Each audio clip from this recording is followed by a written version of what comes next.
And at number 6, of course, locally, this was actually the NFL.com team of the decade. I think for good reason.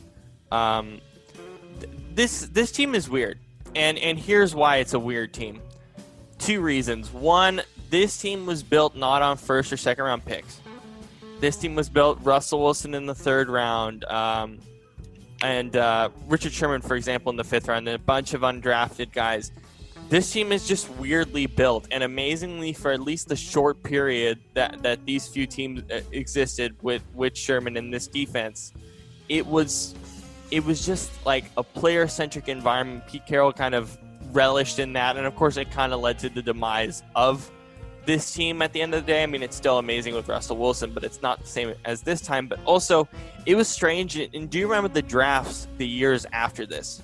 The 2 years after this draft, 2014 and 2015, the amount of teams that focused on drafting secondary was just ridiculous. I mean, obviously, it's always based on the team that wins and, like, how did they win and how did they be successful. But to be honest, secondaries are not usually the way you find a way to win a title. And they found a way to do it, and it kind of changed the league, or at least the draft, in a major way the 2 years following.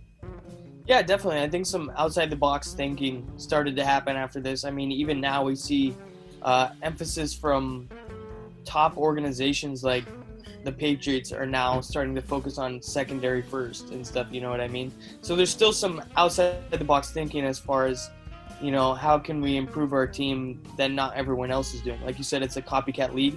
The years following this Seattle Seahawks team, a lot of people did try and emulate this sort of secondary first plan. But just to touch more on this team, I think the most, like you said, the craziest part of the whole thing is you're doing it with guys who weren't drafted high. You know what I mean? Like you said, you see people start to take secondary picks high and stuff. I think the succession rate on that is probably pretty low. You know, I think you're going to find one every once in a while, but I don't know that you're going to be able to hit like that on every top draft pick. So I think that's what makes this team interesting, is because, like you said, a lot of late round draft picks, a lot of undrafted guys chipping in and stuff like that. But the biggest thing to me was the way this team was able to limit, but also, like in my stats here, they had the most takeaways, which is, you know, when you lead the league in points allowed, yards allowed, and takeaways, and you're the only team since arguably the best defense ever, the 85 Bears. No, they are the best defense ever. It's inarguable. That's a stat that you can't really argue with. And I think this Seahawks team, and also speaking of the Broncos, that Broncos team, Peyton Manning's final year, we got really lucky with some incredible defenses that, especially with that Broncos team, I don't think we appreciated as much as this team, but they're in that category of the 85 Bears. I still put the 85 Bears at number 1, but those two defenses in particular, with the Seahawks and Peyton Manning's final year, our final year of his career in Denver, like, those two defenses are just incredible, and we got really lucky to watch them play. Yeah, definitely. I mean, coming from a Niners fan, you know, with my flag here on the back wall, it's not exactly something I love talking about, but this Seahawks team is, you know, you're probably right, at top 2, right behind the Bears as far as all-time defenses go. But yeah, not something I necessarily.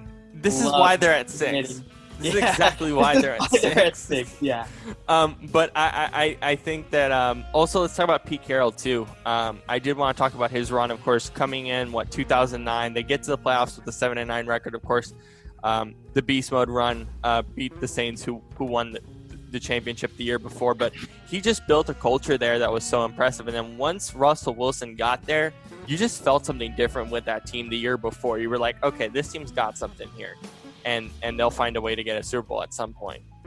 Yeah, I think what Pete Carroll does the best is I think he really tries to emulate or implement, I should say, that competitive nature that I think sports really needs. You know, he's always made sure that, you know, it's whoever's going to play the hardest. It has nothing to do with money, you know, draft stock or whatever, you know.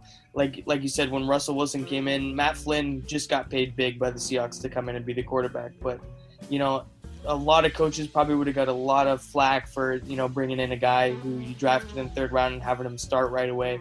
especially after you pay a guy like Matt Flynn that type of money to come in. But he's always put the emphasis on competition, and I think that's what separates him as far as, you know, building his program. And like you said, he's always put the players first, which is probably why they get a lot of guys, you know, to come here and, you know, say that they want to play here, because I think it's something to be said for letting the players kind of, you know, control how they practice and stuff, rather than a system like Bill Belichick, you know, where, you know, you're still going to win, but it's probably Team not culture. we've seen guys say it's not as fun to play in. So. Right.